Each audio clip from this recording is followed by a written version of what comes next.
আসসালামু আলাইকুম। কেমন আছেন আপনারা? আশা করি ভালো আছেন। আমিও ভালো আছি আলহামদুলিল্লাহ। আজ আমি চলে গিয়েছিলাম রবিউল মার্কেটের 3তলাতে কিছু ফুল কেনার জন্য, আমার রুমটা সুন্দর করে সাজানোর জন্য। হোক কিছু কম দামি জিনিস, তারপরও আমার সুন্দর করে সাজাতে খুবই ভালো লাগে। রুমটা যেন স্বর্গের মতো হয়। আমি যখন আমার বিছানাতে এসে বসি তখন মনে হয় যে আমার বিছানাটাই আমার স্বর্গ।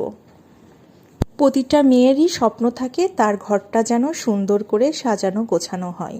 তেমন আমারও একটা স্বপ্ন, সাজানো গোছানো একটা সংসার। হোক সেটা ছোট সংসার, তবুও আমার মন মতো করে সাজাতে চাই।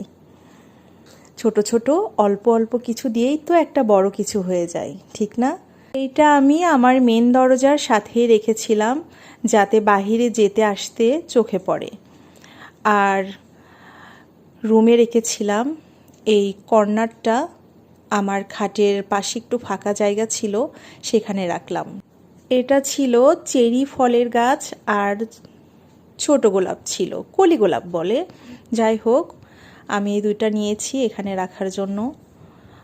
আর এই ফুটন্ত গোলাপগুলো রাখছি আমার ড্রেসিং টেবিলের উপর। কেমন হয়েছে আপনারা কিন্তু অবশ্যই আমাকে জানাবেন। আর এই ওয়ালমেট দুইটা এইখানেই সেট করলাম। কেমন হয়েছে অবশ্যই কিন্তু আপনারা আমাকে জানাবেন। ঠিক আছে, সবাই ভালো থাকবেন, সুস্থ থাকবেন। আল্লাহ হাফেজ।